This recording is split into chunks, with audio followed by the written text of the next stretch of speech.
뉴스 속 경제 이슈는 더 쉽고 깊게, 최신 고용 동향은 더 빠르게 전해드리는 고용브리핑 365 시간입니다. 오늘도 김지수 기자와 함께하겠습니다. 안녕하세요. 네, 안녕하세요. 오늘은 어떤 이슈 준비하셨나요? 네, 오늘은 고용보험에 가입한 이들은 실직을 하게 될 경우, 그러니까 일자리를 잃게 될 경우에 일정 기간은 급여를 받게 됩니다. 그런데 최근 이 실업급여를 둘러싸고 좀 논란이 뜨거운데요.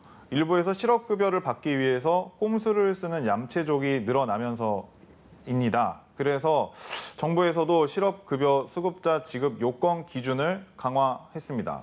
아직 자세히 모르시는 분들이 많을 수 있어서 이슈픽에서 꼼꼼하게 챙겨드리겠습니다. 네, 코로나19 이후에 특히나 갑자기 일자리를 잃게 돼서 실업급여를 받아야 하는 분들이 꽤 많이 늘어났습니다. 근데 그중에서도 이 악용하는 사람들이 있다라는 게 늘 모든 제도에서의 문제점인 것 같아요. 그렇죠. 실제로 고용노동부가 이제 실업급여 누적 수령액 상위 10명의 이제 자료를 보면요. 20년 이상 연속으로 실업급여를 받은 사람이 있을 정도였다고 합니다. 아, 20년이요? 네, 뭐 거의 직장이죠. 연금인데요. 예, 그래서 연도별 실업급여 부정수급 건수를 봐도 총 13만 건이 넘었고요. 2017년부터 2021년까지 환수하지 못한 실업급여 부정수급액만 따져도 313억 원이 넘었다고 합니다. 그러니까 이렇게 부정수급으로 돈을 받다 보니까 오히려 도움이 필요한 분들에게 더 잘 못 돌아가는 경우도 생길 것 같아요. 어떤 그렇죠. 유형들이 가장 많았나요? 네, 이제 고용보험 가입자는 비자발적으로 실직을 하면 최대 9개월까지 실업급여를 받을 수 있는데요. 이때 이제 4주에 한 번 이상은 이제 면접을 보거나 어떤 구직 프로그램을 이제 이수를 해야지만 그 재취업 활동을 한다 이렇게 이제 인정을 받을 수 있습니다. 그게 필수 사항입니다. 네. 근데 문제는 재취업 활동을 하는지 이제 검증을 하는 절차는 좀 쉽지가 않은 거죠. 이제 허술한 지점이 있는 것인데 이제 면접만 보거나 구직 프로그램에 참여만 하는 식이면 취업 활동을 인정받는 것이 그렇게 어렵지 않은 겁니다. 그러니까 이런 부분들이 좀 이제 거짓으로 제출되는 경우들도 가장 많았다고 합니다. 그러니까 이미 취업을 했거나 자영업을 하고 있는데도 이 사실을 신고하지 않는 경우도 있었습니다. 근데 사실 이게 혼자서만 할 수 있는 건 아닐 것 같아요. 어떤 편법에는 다른 또 도움이 있지 않을까 싶거든요. 네, 맞습니다. 그 인건비 부담을 이제 줄이려고 하는 사업주나 그 사업주가 이제 실업급여를 좀 반복해서 이제 수급을 해라 이렇게 좀 부추기는 경우들도 이제 있었다고 하고요. 네. 적지 않았다고 하고요. 그 일이 없는 시기에 이제 근로자 고용을 유지하는 대신에 이제 이들에게 실업급여를 받도록 좀 강요를 하거나 이제 묵인을 했던 거죠. 이 실업급여라는 제도의 취지 자체를 무색하게 하는 얌체족들 때문에 실업급여에 대한 여론도 나빠지는 것 같아요. 네, 분명히 이제 정말 꼭 필요한 제도이고 너무 절실한 분들이 있는데 그쵸. 이 실질적인 도움을 주는 이제 제도임에도 불구하고 이런 어떤 얌체족들 때문에 좀 결국 개편의 목소리는 좀 나오고 있는 것 같습니다.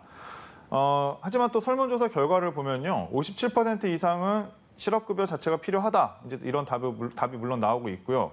또 고용보험을 낸 만큼 어쨌든 정당한 권리다. 이렇게 45% 이상이 그런 실업급여 제도의 유지를 이제 지지하기도 했습니다. 네.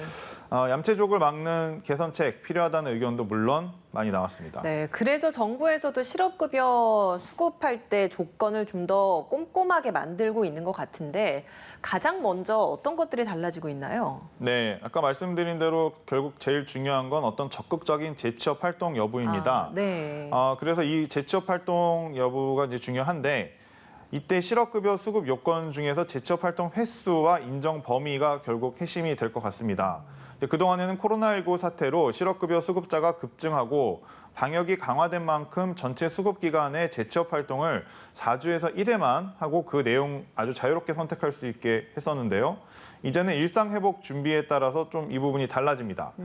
변경된 내용을 보면 우선 일반 수급자의 경우 1차에서 4차까지 실업 인정일까지는 4주에서 1회만 이제 재취업 활동을 하면 되는데 5차 이후에는 4주에 2회를 해야지만 실업급여를 받을 수 있습니다. 실업 인정일이라는 게 이 재취업 활동을 했는지 확인을 받는 과정을 말하는 건가요? 네, 맞습니다. 그 고용센터에 이제 출석을 해서요.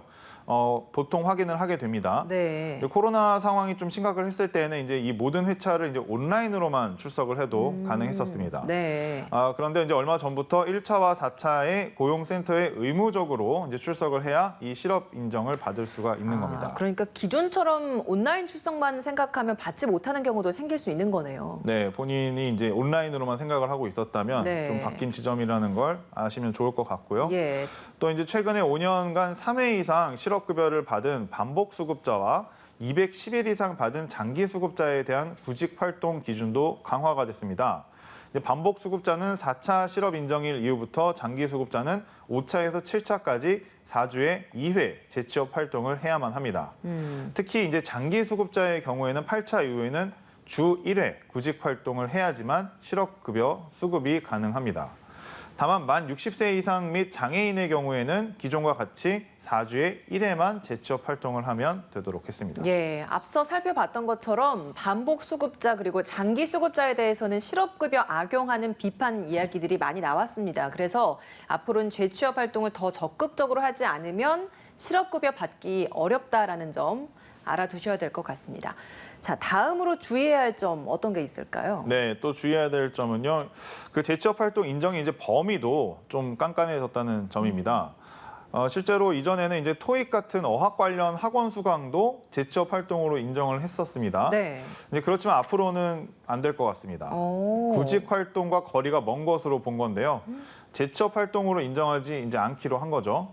또 이제 직업 심리 검사, 심리 안정 프로그램 참여도 재취업 활동으로 인정하는 횟수를 1회로만 제한을 하고 온라인 고용센터 주최의 단기 특강은 전체 수습 기간 중 3회까지만 인정을 하기로 했습니다. 취업 준비로 토익도 굉장히 중요한데 이게 빠졌다고 하니까 또 아쉬운 면도 있네요. 네.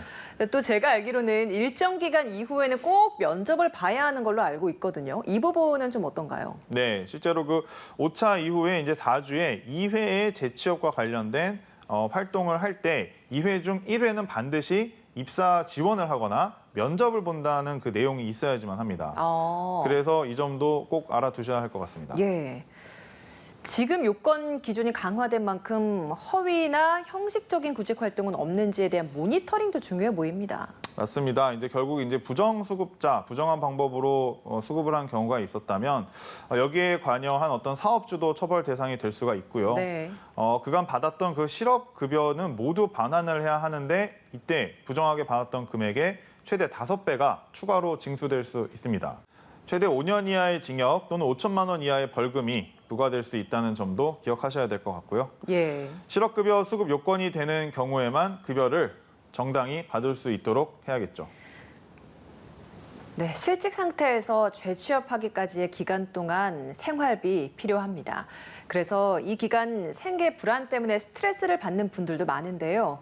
이런 분들을 위한 실업급여 수급 제도가 악용되지 않도록 지속적인 모니터링이 필요해 보입니다. 오늘도 김지수 기자와 함께했습니다. 고맙습니다. 네, 수고하셨습니다. 지금까지 고용브리핑 365였습니다.